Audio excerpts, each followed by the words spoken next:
The heavy glass door of the farmer's table swung shut behind Arthur Miller, muffling the drone of the noon traffic on Main Street. Inside, the air was thick with the smell of fried chicken, brewing coffee, and the faint, sweet scent of yesterday's pipe smoke baked into the wood paneling. It was Tuesday, the meatloaf special, and the place was packed. Every booth along the windows was full, and the counter stools were occupied by men in seed corn caps and grease-stained work shirts. Art slid onto the last available stool at the far end of the counter, giving a quiet nod to Martha, who was working the grill. She slid a glass of ice water in front of him without a word, already knowing his order. He was a man of routine. Meatloaf on Tuesday, hot beef on Thursday. It was 1976, and the world was changing fast. But some things, like Martha's meatloaf, were anchors in the shifting tides. He was halfway through his meal when the noise level in the diner ratcheted up. Richard Sterling had arrived. Sterling didn't just enter a room, he took it over. He was younger than most of the men in there, barely 40, but he carried himself like he owned the county. He wore a crisp button-down shirt, creased slacks, and polished boots that had never seen the dark side of a hog pen.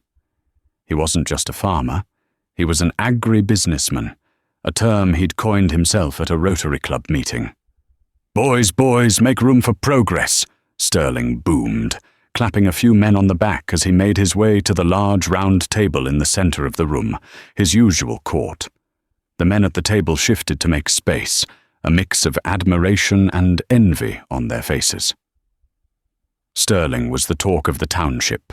He'd just closed a deal on another half-section, bringing his total operation to nearly 2,000 acres.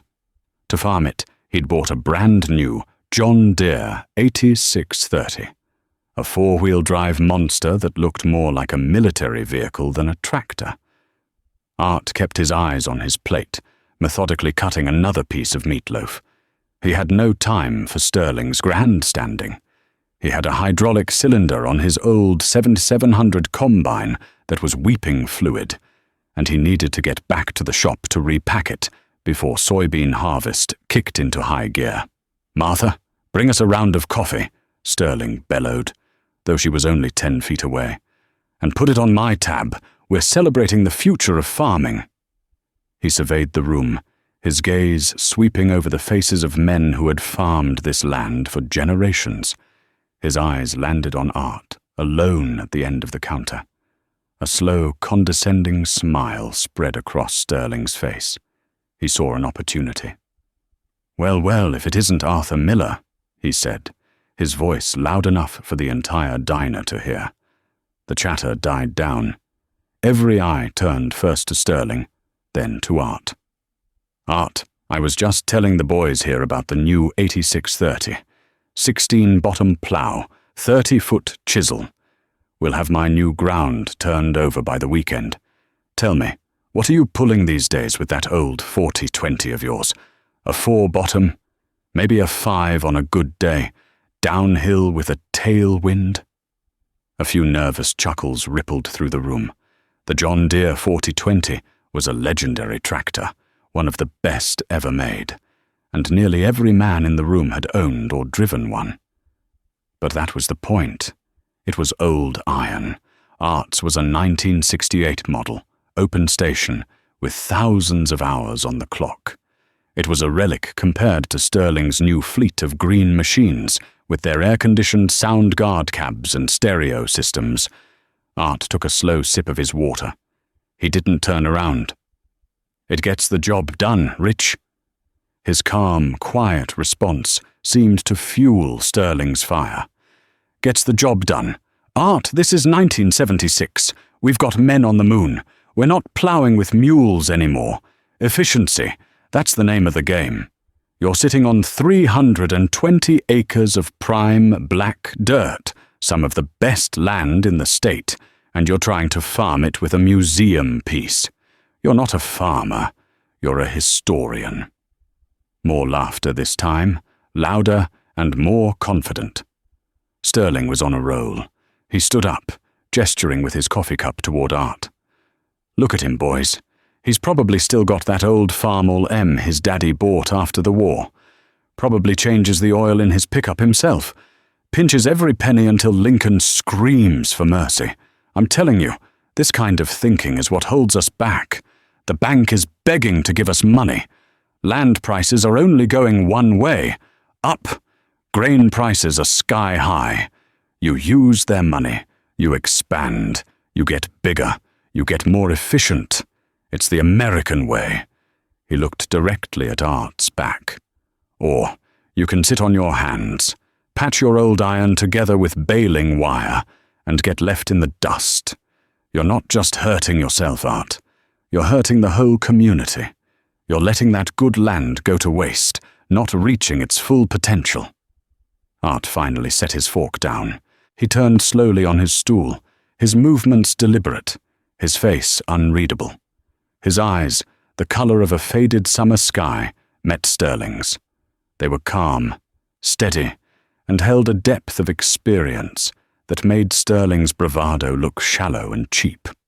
"My father," Art said, his voice low but carrying in the sudden silence, "always told me there were two types of men who worked the land. There were farmers and there were borrowers. The farmer works for himself and his family. The borrower, he works for the bank. He might sit in a fancier tractor, but the man in the suit at the bank is the one telling him where to drive." He paused, letting his words hang in the air. "My father taught me to own the steel I turned the soil with. He taught me to own the land I seeded.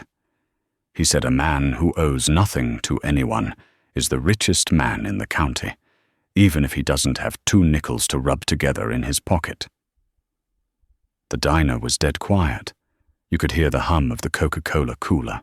Art's words were a direct challenge to Sterling's entire philosophy, a clash of old and new, of caution and credit.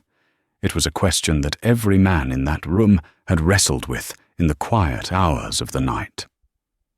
My father's words have stuck with me my whole life, through good times and bad. Before we go any further with this story, I'd like to know what you all think. Drop a comment below and tell me, which philosophy do you believe in? Own nothing and build slow, or use debt to grow fast? I'm truly interested to hear your take on it. Art turned back to his plate, picked up his fork, and took another bite of meatloaf, as if the conversation was over. Sterling stood there, his face flushed with anger, speechless for the first time all day. The king had been challenged in his own court, not with insults or anger, but with simple, unshakable conviction. The seed of a rivalry, planted years ago, had just broken ground in the middle of the farmers' table, and everyone there knew it was going to be a long, hard season. That conversation at the diner wasn't the beginning. Not really. The roots of Art Miller's philosophy ran deep, back to a cold November morning in 1972. It was the kind of morning that felt like the world was holding its breath, waiting for the first hard freeze. The sky was the color of lead, and a bitter wind scraped across the harvested cornfields, rattling the dry stalks left behind. Inside Art's machine shed, the only warmth came from a single trouble light hanging from a rafter, casting a pool of yellow onto the greasy concrete floor, and in that pool of light lay the guts of his John Deere 4020. The 6-cylinder diesel engine was torn down, its block still in the frame, but the head, the pistons, and the oil pan were laid out on benches in a careful, almost surgical order. The air was thick with the smell of diesel fuel, carbon, and the metallic tang of old oil. This wasn't a simple repair. It was a full in-frame overhaul. The tractor had started making a noise a few weeks earlier, a deep, rhythmic knock that he could feel through the steel floor plate. It was the sound of a dying main bearing, a sound that would have sent most farmers to the dealership to sign papers on a new machine. For Art, it was just the start of another job. He'd spent the better part of a week on it already. He'd drained the fluids, pulled the hood and the side panels, disconnected the fuel lines and the radiator hoses, and carefully lifted the massive cast-iron cylinder head off with his engine hoist. Now he was in the belly of the beast.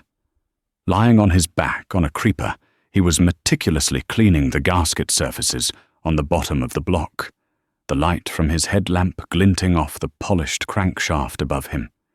His knuckles were raw, his fingernails permanently outlined in black, and a smear of grease decorated his cheekbone. He worked with a patient, focused intensity. He checked the crankshaft journals with a micrometer, the numbers confirming his diagnosis. The number 4 bearing was shot, worn down to the copper. He would have to replace them all, mains and rods. He'd also pulled the pistons and sleeves. The sleeves were scored, so he'd have to press them out and install a new kit. New sleeves, pistons, rings, the whole 9 yards. It was a $5,000 job at the dealership, maybe more. His cost would be under $1,000 in parts. The difference was his own labor, his own time, his own sweat. A car crunched to a stop on the gravel drive outside. Art recognized the engine sound. It was Richard Sterling's Cadillac. Art slid out from under the tractor and wiped his hands on a red rag as Sterling appeared in the wide doorway of the shed, silhouetted against the grey sky. "Miller, I was just passing by. Saw the lights on," Sterling said, his voice echoing in the big metal building. He stepped inside, his polished boots looking absurdly out of place on the oil-stained floor. He looked at the disassembled engine, a look of theatrical pity on his face. "Having some trouble, are we?" "Just some preventative maintenance," Art said evenly, not giving him the satisfaction. "Preventative maintenance?" Sterling chuckled. "Art, that tractor belongs in a scrap yard, not your shop. They're selling 4430s now, 125 horsepower, quad-range transmission, air-conditioned cab with a radio. You could be listening to the grain market report in comfort instead of lying on a cold floor wrestling with that relic." "This relic is paid for," Art replied, turning his attention to a piston, cleaning the carbon from the ring grooves with a broken piece of a piston ring. Sterling shook his head, walking around the tractor, running a hand over the faded green paint on the fender. "You know my banker, old Mr. Henderson down at First National, he asked me about you the other day. He said, 'Rich, what's the deal with Art Miller? He's got that prime land his father left him, clear and free. He's a good farmer, works hard. Why won't he let us help him grow?' You know what I told him, Art?" Art didn't look up. "I'm sure you'll tell me."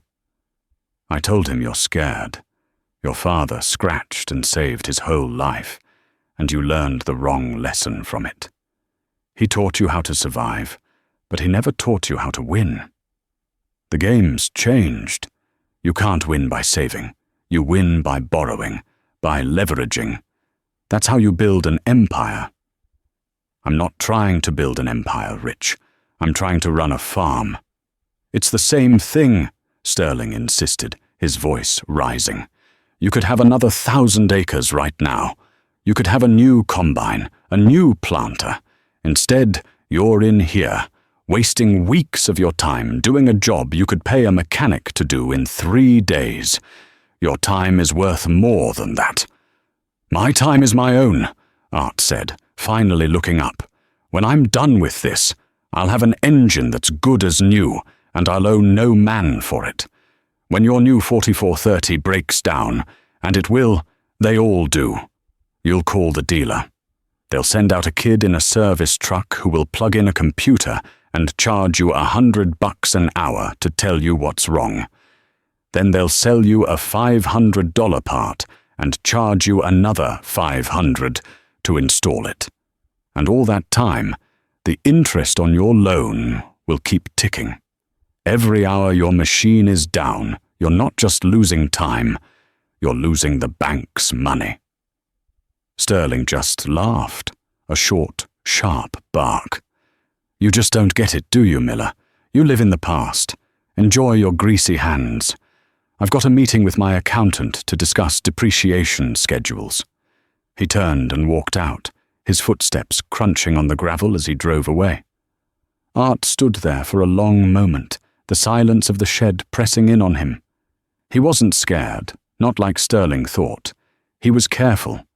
He remembered his father coming in from the fields in the late 50s, his face grey with worry, the weight of a small bank loan pressing down on him like a physical burden. He remembered the hushed conversations about foreclosure, the fear in his mother's eyes. They'd survived it, but the memory was seared into him. Sterling saw debt as a tool. Art saw it as a chain. He picked up the number 4 piston and rod assembly. He felt its weight in his hand, the solid, dependable heft of American steel. He would fix it. He would always fix it. Because it was his. And in a world that was mortgaging its future for a comfortable seat and a radio, that meant everything. The years that followed that engine rebuild seemed to prove Richard Sterling right and Arthur Miller wrong. The mid-1970s roared into the heartland on a wave of unprecedented prosperity.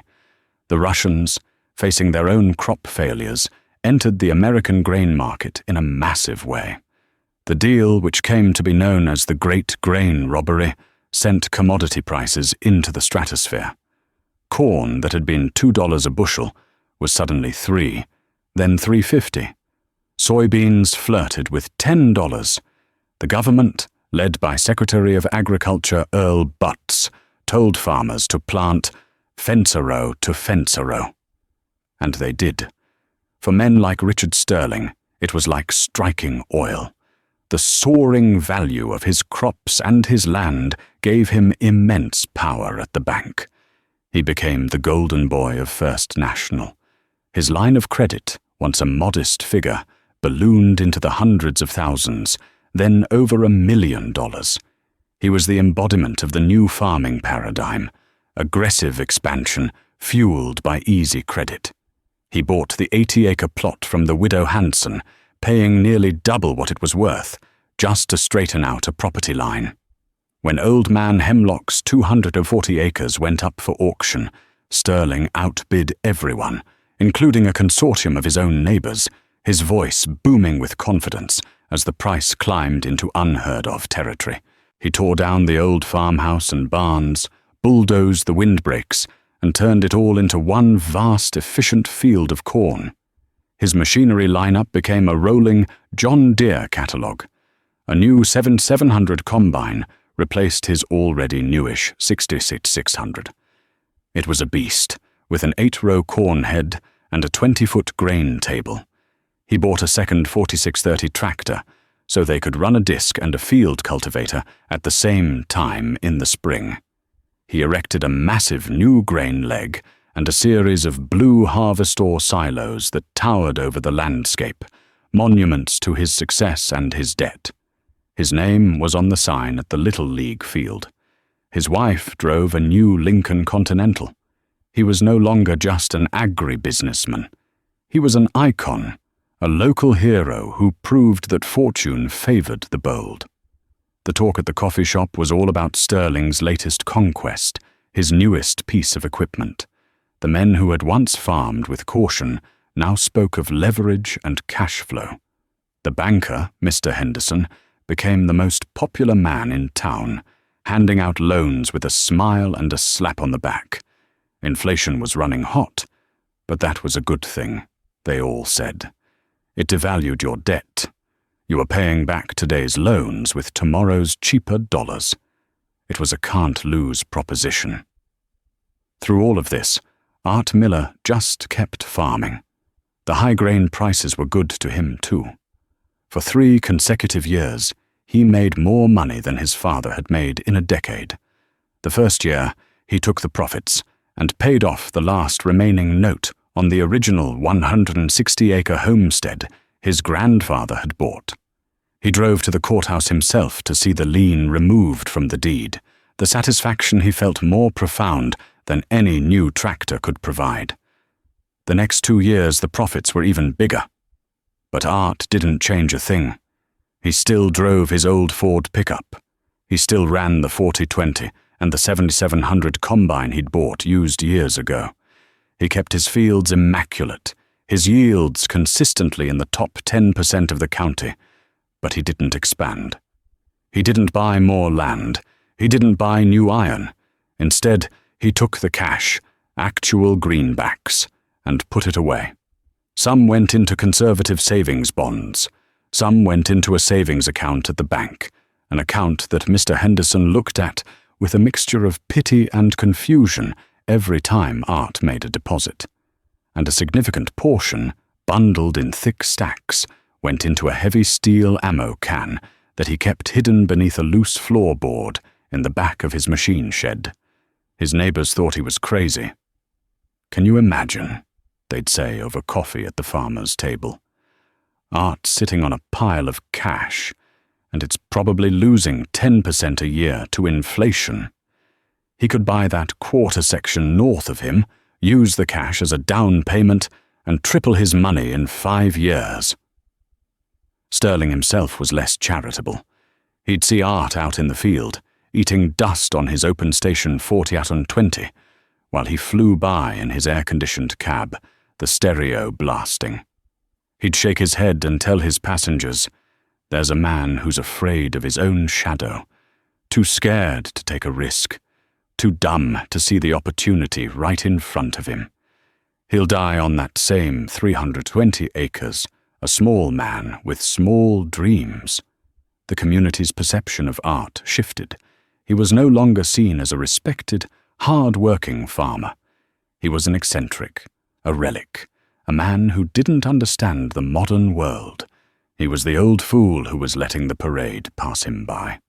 One afternoon in the late summer of 1979, Art was at the bank, depositing a check from the elevator for his wheat crop. The lobby was quiet. As he stood at the counter, he could hear Mr. Henderson in his office, his voice sharp with an edge Art had never heard before. He was on the phone, and his words drifted out into the lobby. "What do you mean the prime is going to 20%? Paul, that's impossible. How can anyone service that kind of debt? My farmers, their operating loans are all tied to prime. This will wipe them out. You have to be wrong." There was a long pause. Art saw Mr. Henderson slump in his chair, his face pale. "I see," the banker said, his voice now a strained whisper. "Yes, I understand. The Volcker plan.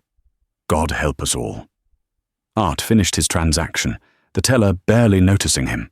He walked out of the bank into the bright August sunshine. But a cold chill ran down his spine. He didn't know who Volcker was, and he didn't fully understand what the prime rate was. But he understood the tone in Henderson's voice. It was the sound of pure, undiluted fear. It was the sound of a party coming to a sudden, screeching halt. As he got into his old pickup, a brand-new semi-truck rumbled past, hauling a massive piece of farm equipment on a lowboy trailer. It was a new Gleaner N7 combine, the biggest and most advanced rotary combine on the market. On the door of the semi, in bold letters, was the name Sterling Farms, Inc. It was another mountain of steel bought with another mountain of debt, rolling confidently down Main Street on the very day the foundation of that world had begun to crack. Art watched it go, a knot tightening in his stomach. The wind was changing, and he knew a storm was coming. The wind that fall of 1979 had a different bite to it.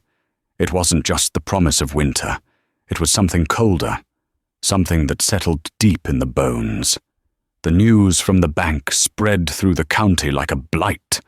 The prime rate, a term most farmers had never paid much attention to, was suddenly the only thing anyone talked about. It had climbed past 15% and was still rising, a relentless, vertical ascent. Operating loans, the lifeblood that paid for seed and fuel and fertilizer every spring, were tied to that number. Men who had borrowed at 8% were now facing interest charges of 20% or more on the same money. At the farmer's table, the mood soured. The confident talk of expansion and ever-rising land values evaporated, replaced by hushed, worried conversations. Richard Sterling still held his court at the center table, but his booming laughter was gone. He'd spent his lunch hour with a pocket calculator and a pile of papers spread out before him, his coffee growing cold as he punched in numbers that refused to add up. The first real crack in his empire appeared not in a ledger book, but in a field of soybeans that October. His new Gleaner N7, the talk of the county, was a technological marvel. It was a rotary machine, faster and more efficient than anything else in the field, with an air-conditioned cab full of electronic monitors and digital readouts. On its third day of operation, in the middle of the old Hemlock farm, it simply died. The massive diesel engine quit without a sputter, and every light in the cab went dark. Sterling's hired man, a young kid fresh off the farm, spent an hour checking the fuel filters and the battery cables, the simple things he understood. Finding nothing, he called Sterling on the CB radio. Sterling arrived in a cloud of dust, his face already a mask of frustration. He climbed into the cab, flipped switches, and turned the key, getting nothing but a dead, silent click. The machine, which cost more than Art Miller's entire farm was worth, was as useless as a boulder. He had to call the dealership 50 miles away. The service manager told him it would be 2 days before they could get a technician out, and the service call alone would be $300, plus $150 an hour for labor. Sterling's voice, raw with fury, echoed across the silent bean field. 2 days. I've got 1,000 acres of beans to cut and rain in the forecast. When the technician finally arrived in his gleaming service truck, he didn't open a toolbox. He opened a briefcase and pulled out a diagnostic computer with a thick cable, which he plugged into a port beneath the steering column. After 30 minutes of staring at a small screen, he delivered the verdict. It's the main electronic control module, fried, controls everything from the fuel solenoid to the header height. Must have had a power surge. So, fix it, Sterling demanded. Can't fix it, the kid said, shaking his head. Gotta replace it, and we don't have one in stock. Have to order it from the factory in Independence. Be here in a week, maybe. A week? Sterling's voice was dangerously low.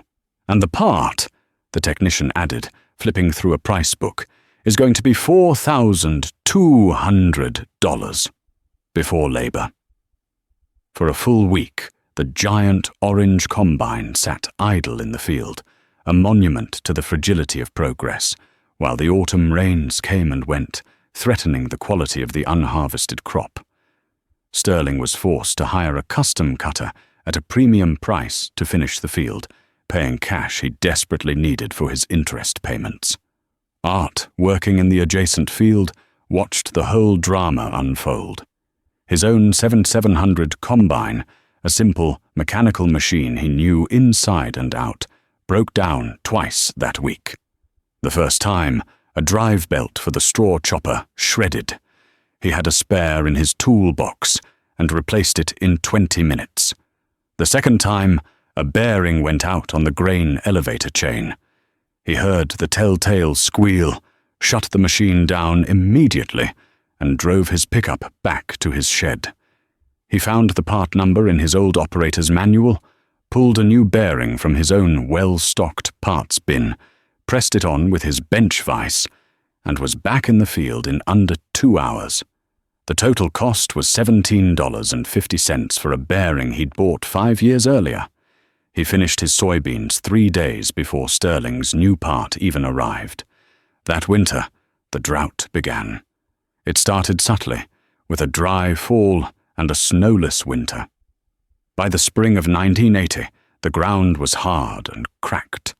The rains never came. The corn, planted in hope, sprouted and then withered, the leaves rolling up tight like cigars by midday to conserve what little moisture they had. The soybeans were stunted, their leaves a pale, sickly yellow. The drought was a disaster for everyone, but for the men leveraged to the hilt, it was a death sentence. They had borrowed heavily to plant the crop, expecting the high prices of the 70s to continue. But with a global recession setting in, demand fell, and grain prices collapsed at the same time the yields disappeared. They were being squeezed from every direction, skyrocketing interest, plummeting income, and now a complete crop failure. The whispers at the co-op grew louder. Sterling's account was put on hold. He couldn't get fuel or fertilizer without paying cash on delivery, a deep humiliation for the man who once owned the town. The cracks were no longer hidden. The entire foundation of his world was beginning to crumble. The year 1982 was the year the dam broke. Land values, which had been the bedrock of every farmer's net worth and the collateral for every bank loan, went into freefall.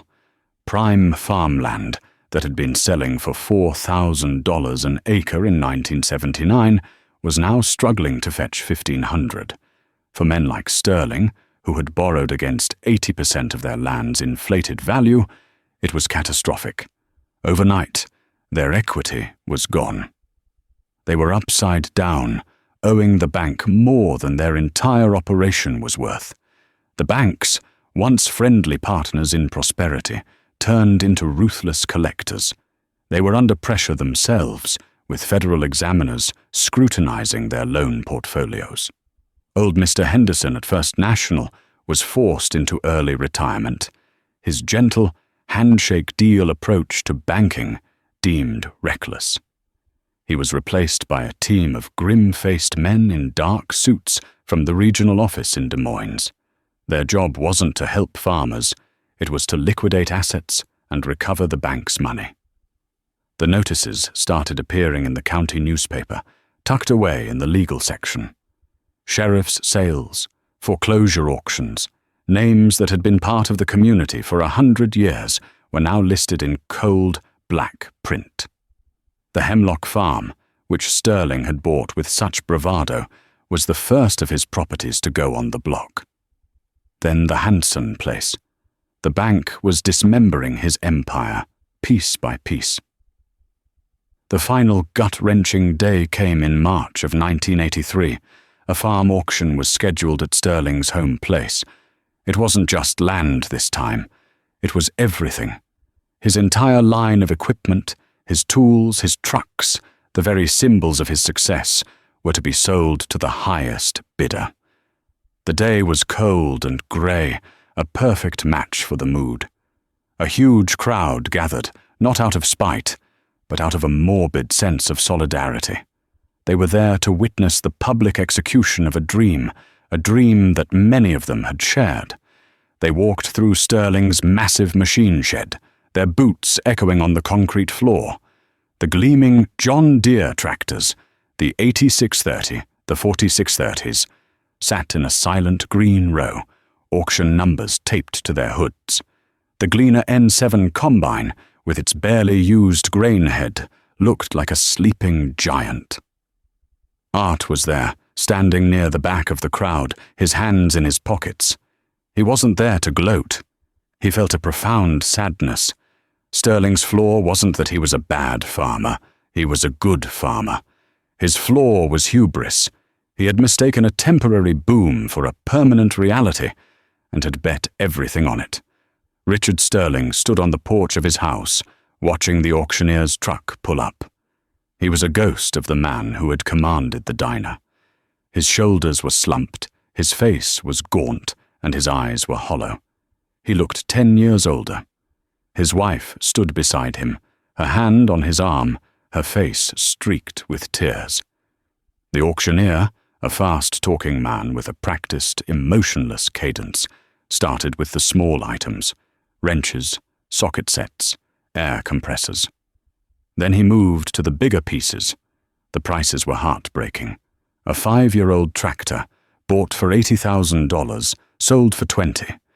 Planters, discs, and cultivators went for a fraction of their value. The market was flooded with used equipment from other farm sales, and there was no money to buy it. When the auctioneer got to the 8630, the 4-wheel drive monster that had been Sterling's pride and joy, a hush fell over the crowd. It was the ultimate symbol of the era. The bidding was slow, pathetic. It finally sold for less than what Sterling still owed on it. As the auctioneer slammed his gavel down with a sharp crack, Art saw Sterling flinch, as if he'd been physically struck. Through it all, Art remained solvent. The drought had hurt him too. His income was slashed, and his savings account dwindled. But he survived. He had no loan payments to make, no interest clock ticking against him. When he needed fuel, he drove to town and paid for it with worn bills from his wallet. When he needed parts, he paid in cash. For 2 straight years he didn't make a profit, but he didn't lose the farm. He hunkered down, lived frugally, and fixed his own machinery. The cash in the old ammo can under the floorboards of his shed, once a symbol of his supposed foolishness, was now his survival fund. He used it sparingly, only for absolute necessities, a buffer against the storm that was washing his neighbors away. His father's philosophy, forged in the Depression, had been tested by the fire of another great crisis, and it had held true. He was a farmer, not a borrower. And while the borrowers were drowning, he was still standing on dry land.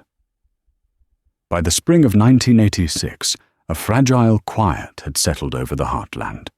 The storm had passed, leaving a landscape of financial devastation in its wake.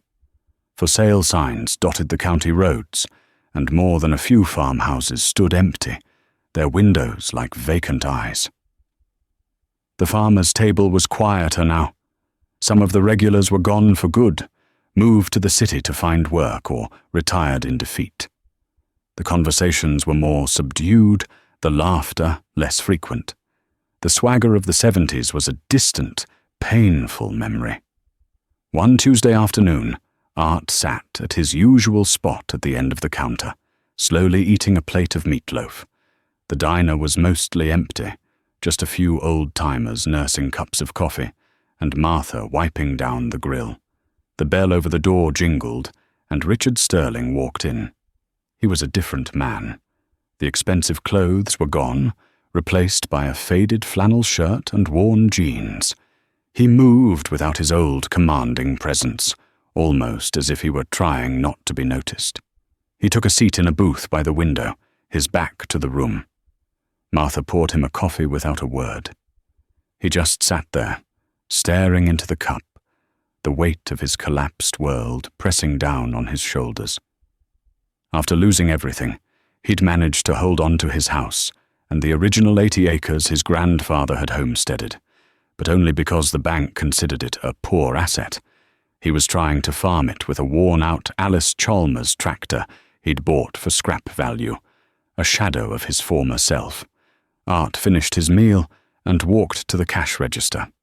He pulled a worn leather wallet from his back pocket. As Martha rang up his ticket, he nodded toward Sterling's booth.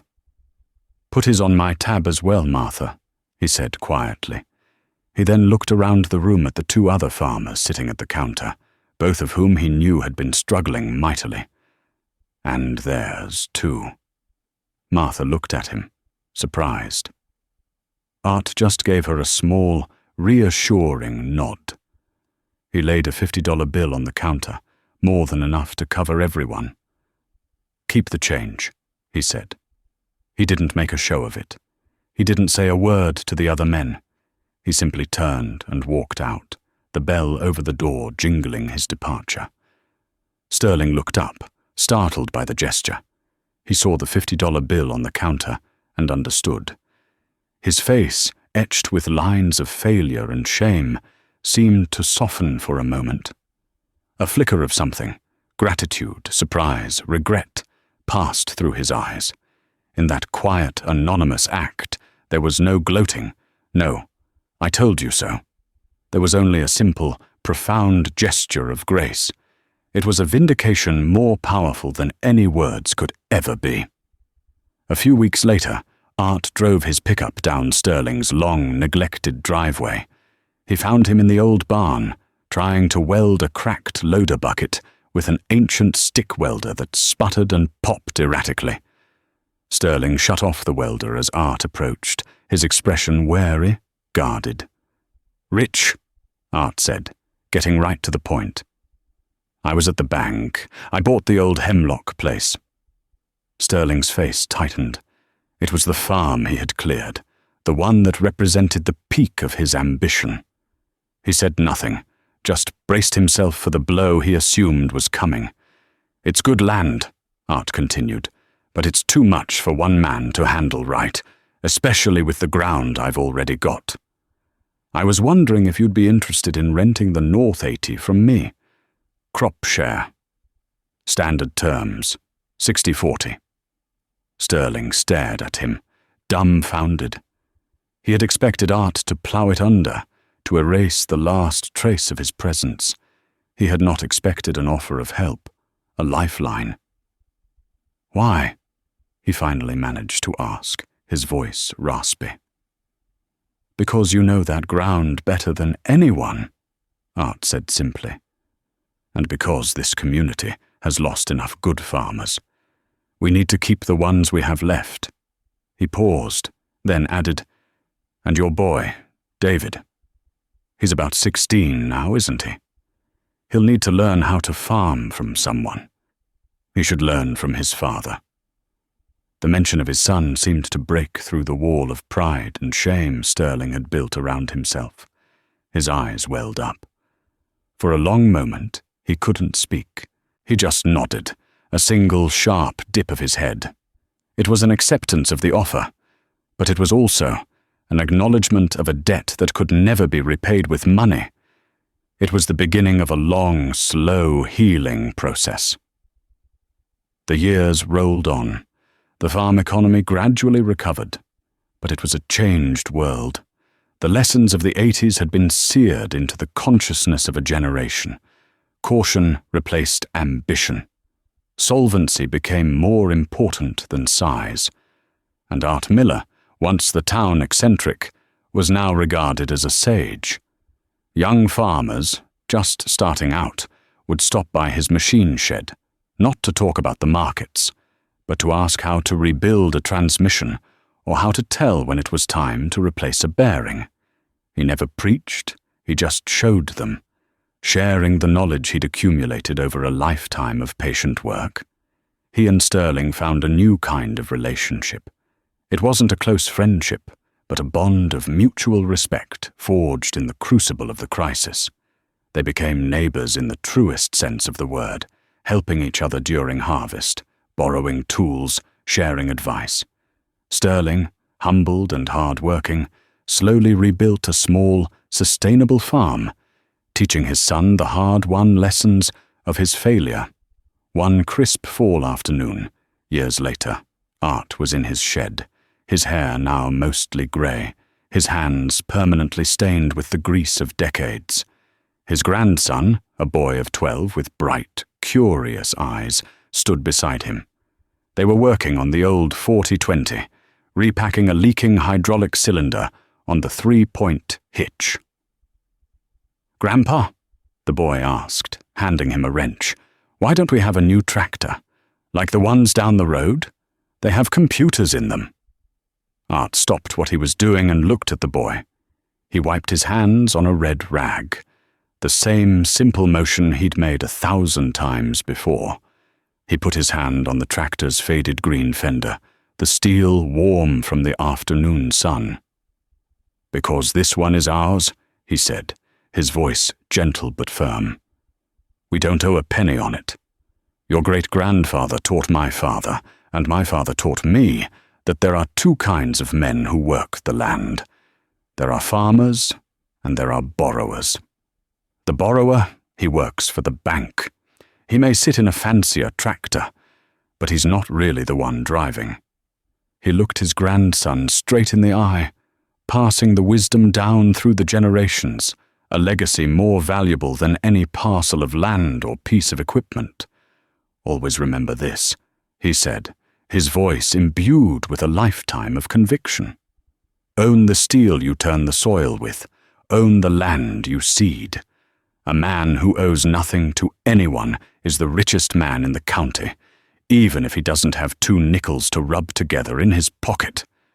The boy nodded, not fully understanding the depth of the words, but sensing their immense importance.